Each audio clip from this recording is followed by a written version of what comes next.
मराठा आरक्षणासाठी 26 तारखेपर्यंत आम्ही मुंबईत जाऊ. त्याची तयारी सुरू झाली. मराठी कामं करतायत सध्या शेतातले.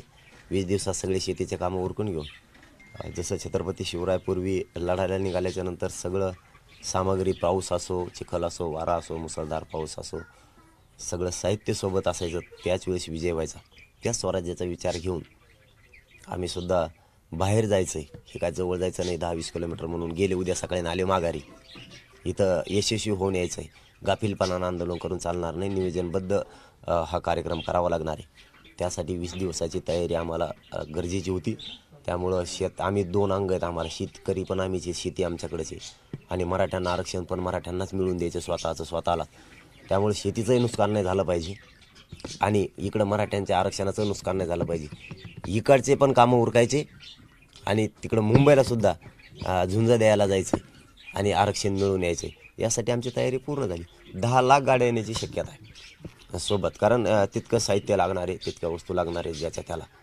आणि 3 करोडच्या आसपास 100% मराठा याच्यात सहभागी होणार. पाटील, मागच्या दोन्ही वेळेस तुमची म्हणजे तब्येत खूप खालवली होती. आता तिसऱ्यांदा तुमच्यावरती उपोषणाची वेळ आहे. प्रकृती स्वास्थ्याचा सुद्धा एक मोठा प्रश्न आहे. नाही, समाजासाठी त्या विषयाला मी किंमत नाही देणार. हां, मधल्या काळात मी दौरे करतोय, त्रास होतो, त्यामुळं मला 2-3 दिवस तरी ॲडमिट व्हायलाच लागतं. ते घेईल, ते करील. पण ज्या दिवशी मी एखादं आंदोलन पुकारलं त्या दिवशी माझ्या शब्दावर मी ठाम असतो आणि कठोर पण असतो. मी मागं सरकत नाही. मग एकदा ठरवलं उपोषण होणार, ते कठोर होणार आणि मराठी करोडोच्या संख्येनं मुंबईत धडकणार. मराठी तयारीला लागलेत हे सरकारला वेळेवर दिसेल. मराठी किती ताकदीनं धडकणार आहे. 24 तारखेला क्युरिटी पिटिशनवर सुनावणी आहे. 20 तारखेला तुम्ही निघताय. 24 तारखेपर्यंत का थांबत नाही, वाट का बघत नाही 24 तारखेला? 24 तारखेचा आमचा काय संबंध? अजिबात नाही.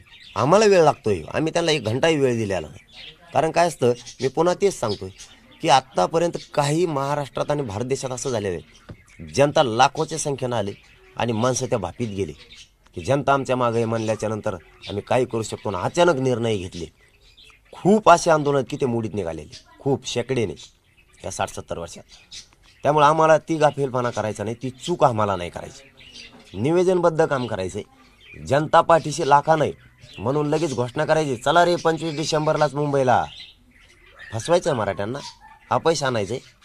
तुम्ही जर आंदोलन चालक असाल तर तुम्हाला खूप दूरदृष्टी ठेवून करायला लागणार आहे, चाणक्य बुद्धीनं काम करावं लागणार आहे. आणि निवेदन केलं तर समाज हरत नसतो, समाजाचं नुकसान होत नसतं. त्यामुळं आम्हाला 10-20 दिवसाचा वेळ लागतो आहे. कारण पाठीमागं टेन्शन नाही आलं पाहिजे. कामं उरकून गेल्यावर तिकडं तो निवांत झोपला पाहिजे की इकडं काय काम राहिलं नाही, टेन्शन फ्री काम तिकडं करणार तो.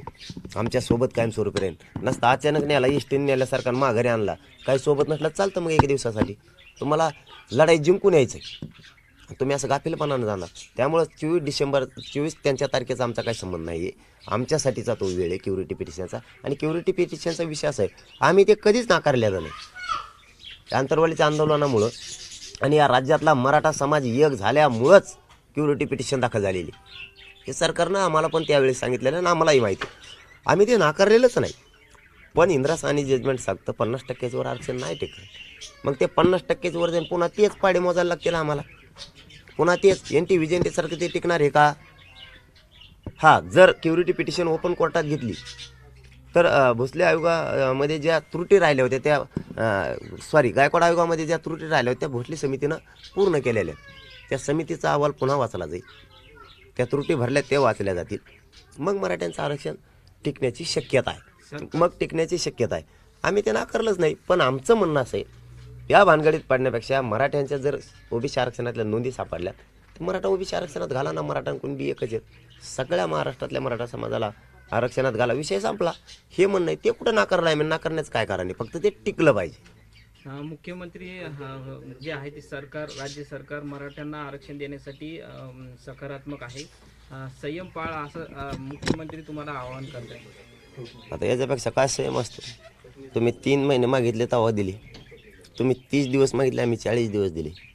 तुम्ही 2 महिने मागितले, आता 2 महिने, आज 24 डिसेंबर आहे, आजपर्यंत दिले. आणखीन याला संयम कसा असतो? साहेबांनी सांगावा आम्हाला.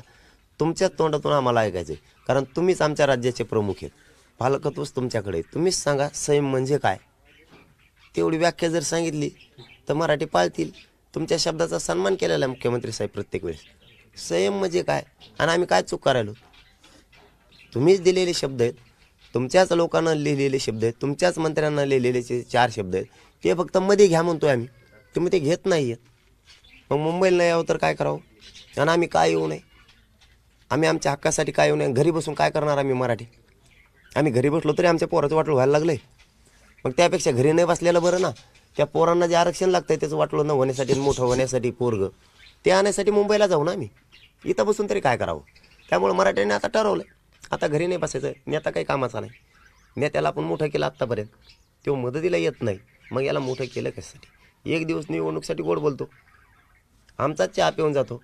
मग ह्यो नेमका कोणत्या कामाचा असं मराठ्यांच्या आता लक्षात आले. ह्यो नेता नेमका कोणत्या कामाचा, आपण याला मोठं कशासाठी केलं. त्यांचा गैरसमज आहे. ते त्याला एकट्यालाच घेऊन नाचायला लागले. त्याच्या गळ्यात हात टाकून हिंडतात. त्याला त्याचीच गरज. त्यांना वाटतं मराठा समाजाची गरज नाही. त्यांच्या ह्यावेळेस लक्षात येईल पूर्वीचा मराठा नाही राहिला.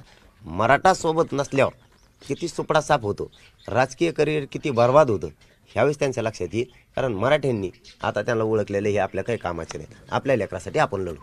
सरकारला काही अजून दिवस पण मिळलेले आहे. तुम्हाला वाटते का सरकार आरक्षण देणार? नाही ते देणार का नाही हे तर माहीत नाही ना. ते तर ठाव लागणार आणखीन, म्हणून तर ठाव घ्यायला चाललो आम्ही. त्याच्यासाठी चाललो आता आम्ही. ते आम्हाला आता ते ठावच घ्यायचं आहे. आरक्षण नेमकं कुठे कुठं कुठं पाणी मुरतंय आता तिथंच जात होतं. तुमचे दौऱ्याचे 5 टप्पे पूर्ण झालेले आहे. 6वा टप्पा पण सुरू होणार का? जर तब्येत या 2 दिवसात व्यवस्थित झाली तर दौरा होऊ शकतो. एखादा 6व्या टप्प्यात पडू शकतो. पटेल, छगन भुजबळांनी तुमच्यावरती पुन्हा एकदा टीका केलेली आहे. 12 इंचची तुमची छाती आहे, त्याच्यामुळे थोडी तब्येत सांभाळण्याचा सल्ला त्यांनी तुम्हाला डबल भाषण करता. तू नको सल्ले देऊ मला गबस. ते कामातून गेलंय पुरं. ते त्याचं स्वप्न होतं मराठी ओबीसी आरक्षणात येऊ नये. आणि नेमकं ती मराठी सगळे 54 लाख आरक्षणात आलेत. आणि 8-10 दिवसात 2.5 कोटी मराठी आरक्षणात आले. ते झाले बधीर. त्याला काहीच सुचाना. ते कागदच खाते आता काही दिवसात. कागद खाल्ल्याशिवाय ते राहत नाही आता. 100% ते पुरं बाव सोडून गेलेले आहे. त्यामुळं त्याला काय किंमत द्यायचं ठरवलं नाही आम्ही. आणि आम्हाला 6 इंच असून नाही 12 इंच असू दे. तो 100 इंच तर कशाला गेला कांदे खायला रे मध्ये. मग शहाणपणा शिकतो उगं. तू तुपलं बघ, आम्ही आमचं बघतो. चल. काल बीडमध्ये सभा झाली, सभेपूर्वी रॅली झाली. रॅलीमध्ये मुस्लिम समाज असेल, मागासवर्गीय बांधव असतील, भरपूर सामील झाले होते. आपलं स्वागतही केलं. नाही, काल मला रात्री खूप खंत वाटली ती. कारण मुस्लिम समाज ते मला भाषणामध्ये घ्यायचं होतं तो विषय, परंतु ते राहून गेला बोलण्याच्या ओघाओघात. खूप मराठा समाजाच्या पाठीशी ताकदीनं ते उभा राहिले. त्यांच्याही आरक्षणाचा प्रश्न आम्ही घेणार आहे. धनगर बांधवाचा आम्ही घेतलेला आहे आणि बंजारा बांधवाचा सुद्धा घेतलेला आहे. त्यामुळे मुस्लिम बांधवांच्या आरक्षणाचा विषयसुद्धा आम्ही घेणार आहे. काल तर त्याच्यामध्ये मुस्लिम बांधवांनी खूप साथ दिली, दलित बांधवांनी साथ दिली, धनगर बांधवांनी साथ दिली, ओबीसी बांधवांनी खूप साथ दिली, वंजारी बांधवांनी सुद्धा साथ दिली. कारण तिथं सगळे स्टॉल पडलेले होते ज्याचे त्याचे. त्यामुळं खूप सगळ्यांनी साथ दिली. आणि ते बी त्याचं एक दुःख नाही. ते बाव सोडून गेलं ना, ते बी त्याचं एक दुःख नाही की गोरगरीब ओबीसी बांधवांना वाटतं गोरगरीब मराठ्यांच्या जर नोंदी सापडल्यात ना, दिले पाहिजे. आपल्या नेत्याने गप्प बसलं पाहिजे. जर त्यांच्या नोंदी नसत्या तर आपण त्यांना आरक्षणात नसते येऊ दिलं. पण त्यांच्या नोंदी आहेत कायदेशीर, आणि कायदेशीर आपण आत येऊन देत नाहीत म्हणल्यावर ही दादागिरी झाली. त्यामुळे सामान्यांना वाटतं सोबत येत आणि त्यांना वाटतं मराठ्याला आरक्षण मिळालं पाहिजे. आणि त्याला किती फडफड करू दे, आरक्षणच घेतो आम्ही. त्याची काळजीच नाही. तू किती वळवळ कर म्हणा, ते त्याला कागद खायला लावले तिथून पुढं. ते काळजीच करू नका म्हणू तुझी. आणि त्याला आता महत्त्व द्यायचं उद्यापासून नाही आम्हाला. 22 जानेवारीला राम मंदिराचं उद्घाटन आहे. 20 जानेवारीला तुम्ही घोषणा केलेली आहे जायची. म्हणजे टायमिंग तुम्ही साधलाय का बरोबर? नाही, असं काय नाही. मी पण हिंदू आहे ना. आम्ही संस्कृतीला मानतो. तो आनंदाचा दिवस आहे. परंतु आंदोलन आधीच आहे. आंदोलन आधीपासून सुरू आहे, लगातार सुरू आहे. आणि हे एका अन्याय झालेल्या पोरांसाठी, एक समाजासाठी न्याय मागण्यासाठीची ही लढाई. त्याचा याचा काय संबंध नाही. अर्थार्थी अजिबात नाही. त्याचा याचा काय संबंध. ते आनंदाचा दिवस आहे, ती वेगळा विषय, हा आरक्षणाचा वेगळा विषय. हे आमच्या भविष्याची लढाई आणि हे आम्ही लढणार आहे. कालची सभानंतर तुम्हाला काही मंत्र्यांनी कॉल केला होता का? कोण सरकारतर्फे कोणचा कॉल आला होता? नाही. कॉलच कव्हर करावा आता हा मला कटाळा. फडणवीस मुख्यमंत्री असताना जे हायकोर्टामध्ये बरंचसं मंजूर झालं होतं आणि सुप्रीम कोर्टात अडकलं होतं. तर क्युरेटिव्ह पिटिशन जे झालं आणि ते क्युरेटिव्ह पिटिशन जे आहे ते सुप्रीम कोर्टाने दाखल करून घेतलं, हा फार मोठा एक दिलासा जो आहे मराठा समाजाला मिळालेला आहे. आणि 24 जानेवारीपासून त्याची सुनावणी होईल. आणि हे तर आम्ही सगळे पहिल्यापासून म्हणतोच आहोत की मराठा समाजाला आरक्षण द्या, ते वेगळं आरक्षण द्या. आणि हे जे क्युरेटिव्ह पिटिशन जे आहे ते त्या संदर्भातलं आहे, ते वेगळं आरक्षण देण्याच्या संदर्भातलंच आहे. आणि आता हे 3 न्यायमूर्ती आणि आणखीन काही निश्चितपणे जे आहेत मोठे वकील, त्यांच्या माध्यमातून सुप्रीम कोर्टामध्ये या संदर्भात चांगल्या प्रकारे जे आहे चर्चा करता येईल. आणि त्यातून ज्या त्रुटी मागच्या वेळेला आढळल्या आणि सुप्रीम कोर्टाने जो अडथळा निर्माण केला, तो अडथळा सुप्रीम कोर्टच दूर करू शकेल. आणि ते जर झालं तर मग आम्ही म्हणतो त्याप्रमाणे त्यांना वेगळं आरक्षण संपूर्ण मराठा समाजाला निश्चितपणे मिळेल. ज्याला आमचा कधीच विरोध नव्हता, किंवा त्या कायद्याला मी विधानसभेत सुद्धा पाठिंबा दिलेला आहे. आता ती एक गोष्ट आहे. आता आज त्यांची ती जाहीर सभा झाली. आता त्याच्यामध्ये त्यांचं जे अर्ध भाषण ते फक्त भुजबळांवरच होतं. आणि मग अर्ध असंच ते लेकरं वगैरे नेहमीचेच आहेत त्याप्रमाणे. आता भुजबळांच्या बद्दल बोललं नाही तर भाषण करणार तरी काय, हा मुद्दा त्यांच्या समोर येणं स्वाभाविक आहे. आता मी तर काल सांगितलं की बा व्यायांना पण द्या, व्यायांना पण द्या, त्यांच्या व्यायांना द्या. पण आज तो मुद्दा जो आहे त्याने जाहीर सभेत घेतलाच नाही. काय कळत नाही काय झालं मला कळलं. आणि दुसरं म्हणजे असं की थोडंसं त्यांच्या स्मरणशक्तीमध्ये थोडीशी काहीतरी गडबड आहे. कारण ते एकाच भाषणामध्ये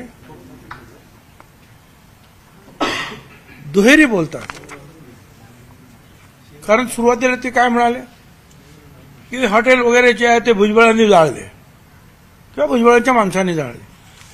म्हणजे प्रकाश सोळंकेवर पण हल्ला भुजबळांनी केला, जयदत्त क्षीरसागरवर हल्ला भुजबळांनी केला, त्या संदीप क्षीरसागरचं जे राष्ट्रवादीचं ऑफिस ते भुजबळांनी जाळलं, शिक्षण संस्था जयदत्त त्यांची पण भुजबळांनीच जाळलं, आणि हॉटेल पण सगळं भुजबळांनी जाळलं.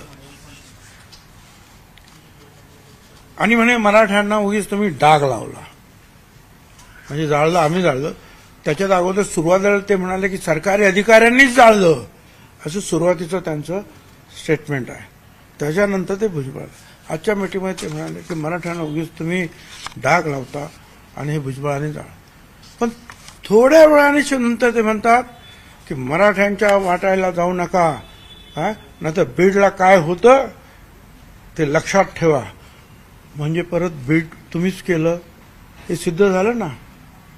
मराठ्यांच्या वाटेला जर गेलात तर बीडला काय होतं, बीडला ते लक्षात ठेवा. याचा अर्थ तुम्ही इनडायरेक्टली कबूलच केलेला आहे की तुमच्या लोकांनी ते जे केलेलं आहे. त्याच्यामुळे त्यांनी थोडंसं जे आहे मला असं वाटतं की काय म्हणतात ते अनुलोम विलोम प्राणायाम अमुक तमुक ध्यानधारणा करून विसरणार. एकाच भाषणामध्ये दोन्ही बाजूने उलटसुलट त्यांचं भाष्य येणार नाही याची काळजी त्यांनी घ्यायला पाहिजे. एक मित्र म्हणून सल्ला देतो. ते मला मित्र म्हणणार नाहीत, मानतच नाही, कारण खूप ते सारखं सारखं सारखं तुला बघतो तुला बघतो तुला बघतो तुला बघतो. छगन भुजबळ असल्या कोल्हे कुईला दाद देत नाही. छगन भुजबळ आयुष्यभर जे आहे अशा अन्यायाच्या विरुद्ध दादागिरीच्या विरुद्ध लढलेला आहे, आणि त्यांच्या जन्माच्या अगोदरपासून लढतो आहे. परंतु आता सारखं सारखं सारखं आपलं ते तुला दाखवतो तुला बघतो, मला आरक्षण मिळू द्या मग बघतो. कधी म्हणेल ते येवल्याचा हेडपट आहे, अमुक आहे तमुक आहे. आता मी जर त्याला जर म्हटलं ते काय ते नाही ते बोलायचं नाही असं ठरलेलं आहे. असू दे. काय ते पण जास्ती घेतल्यामुळे जे आहे अनेक वेळेला ज्या भाषणामध्ये जो दुहेरी भाग येतो ना विसरण्याचा, तो पण त्याचा परिणाम असू शकतो, नाही असं नाही. पण ठीक आहे. आता तूर्त त्यांनी सांगितलं की ते 20 जानेवारीपर्यंत शांत बसणार आहे, तोपर्यंत ते हॉस्पिटलमध्ये राहतील. कारण ते एक तर बाहेर तरी असतात किंवा ते हॉस्पिटलमध्ये ते राहतात. तरी गर्जना मात्र फार मोठ्या मोठ्या करतात. आता एवढ्या मोठ्या मोठ्या गर्जना करतात छातीवर हात ठोकून. असं एक तर 12 इंच छाती, त्याच्यामध्ये जर ठोकून ठोकून काय गडबड झाली तर त्याच्यामुळे ते जर त्याने तब्येतीला सांभाळावं, एवढीच माझं त्यांना सांगणं आहे. तुम्ही तुमची जी लढाई लोकशाही मार्गाने लढा. काय पण तुम्ही आरे म्हटलं तर कोणीतरी कार्य म्हणणारच आहे. मला हौस नाही आहे कोणाला दुखवण्याची, कोणाच्या विरुद्ध बोलण्याची. मला माझी जबाबदारी समजते आहे. पण सारखं सारखं सारखं सारखं तुम्ही जर बोलत राहिला, वाटेल त्या मागण्या करत राहिला, मग मला बोलावं लागतं. एवढंच मला सांगायचं. पण 20 तारखेसाठी सरकार तयार आहे का? जर एवढे संख्येने जर मराठा बांधव आले मुंबईमध्ये तर सरकार तयार आहे? काय तुमचं ते हायपोथेटिकल क्वेश्चन. एवढे लोक मुंबईमध्ये येणार. पंढरपूरच्या आमच्या पिठोबाच्या यात्रेला सगळ्यात जो मोठा जमाव असतो किंवा मोठी लोकसंख्या ते पंढरपूरच्या यात्रेला असते. तिथे सुद्धा तेवढं नसतं. आता असं काय तुम्ही ऐकून बसलंय? म्हणजे त्यांनी असं वाटतं की सगळा मराठा समाज त्यांच्याच बाजूने आहे. आणि त्यांचं गणित असं आहे की 6-7 कोटी मराठा आहे, म्हणजे 50-60 कोटी, म्हणजे 50-60% 50-60% मराठा आहे. त्याच्यात 54% मिळवले तर झाले किती? 114%. 3% ब्राह्मण, 117%. बाकीचे जे अनेक जे आहेत, जैन धर्मी असतील, अमुक तमुक गेले 150%वर. त्यामुळे तर आम्ही म्हणतो की जनगणना करा कुठल्याही परिस्थितीमध्ये. काय मग यांना कळेल की यांची जी आहेत सगळ्यांची लोकसंख्या किती आहे, आणि द्या ना मग त्या लोकसंख्येच्या प्रमाणामध्ये सगळ्यांना आरक्षण. माझं काही म्हणणं नाही, सगळ्यांना द्या, हरकत नाही. करा ना, जनगणना करा ना, जातगणना करा. जनगणना म्हणजे जातगणना. आता परवाच्या दिवशी सुद्धा जे 2 दिवस ते झालं नागपूरला, त्यांच्या एका प्रवक्त्याने सांगितलं RSSच्या की जातगणना का करू नये. पण ताबडतोब दुसऱ्या दिवशी दिल्लीतून त्याचं एक्सप्लेनेशन आलं की ठीक आहे, त्याच्यातून जर काही चांगले फायदे होणार असतील आणि प्रश्न सुटणार असतील आणि वितंडवाद होणार नसतील तर जातगणना करा. तर माझं परत सांगणं आहे की जे मी 91 सालापासून समता परिषदेच्या माध्यमातून दिल्लीच्या रामलीला मैदानापासून मी मागणी करतो आहे की या देशामध्ये जातगणना करा, म्हणजे मग सगळ्यांना जे आहे कळून येईल. आणि तुम्हाला एकच सांगतो की या सगळ्या हिंदुस्थानमध्ये वेगवेगळ्या राज्यामध्ये कुठली तरी एक जात ही मोठी असते, मान्य, सिंगल एक जात. मग ती मराठा असेल किंवा पाटीदार असेल किंवा जाट असेल, कापू असेल, जी काय असेल, पण ती कुठलीही जात कुठल्याही राज्यामध्ये 16-17% वरती अजिबात नाही, कुठल्याही परिस्थितीत नाही. आता हे बाकीच्या आमच्या ज्या सगळ्या ज्या आता आपण ओबीसीच्या जाती, या लहान लहान जाती आहेत, त्या 374 जाती आहेत. तो एक वर्ग आहे, क्लास आहे. 374 जातीचा एक वर्ग आहे. मराठा एक जात आहे, एक समाज आहे, म्हणून तो सगळ्यात मोठा आहे, हे मान्य आहे. पण ओबीसी 374 जाती मिळवल्यानंतर जे आहेत ते 54% होतात. बिहारमध्ये ते 63% झालेले आहेत. तर ते त्यांचं जे आता त्यांचा अभ्यास आणि त्यांचं गणित आणि त्यांची समज काय ज्याचा त्याचा प्रश्न आहे. हळूहळू त्यांचा अभ्यास होईल असं आपण समजून चालायला हरकत नाही. ते मागे काही नोटीस देण्यात आलेले होते आणि त्या नोटीस संदर्भात कुणाला जर पोलिसांनी अटक केली तर पोलीस स्टेशनमध्ये जाऊन बसा आणि मंत्र्यांच्या घरी जाऊन बसा आणि तिथल्या लोकप्रतिनिधींच्या घरी जाऊन बसा, असंही त्यांनी आजच्या भाषणामध्ये जे आहे ते आव्हान केलेलं आहे. चालेल ना. लोकशाहीच्या मार्गानं जे आहे, जर कुठे कुणी अन्याय करत असेल असं वाटलं तर लोकशाही मार्गाने जे आहे, काय तुम्ही मंत्र्याच्या घरासमोर बसा, आमदारांच्या घरासमोर बसा, पोलीस स्टेशनच्या शांततेनं बसा, त्यांची घरं पोलीस स्टेशन जाळू नका, शांततेनं बसा.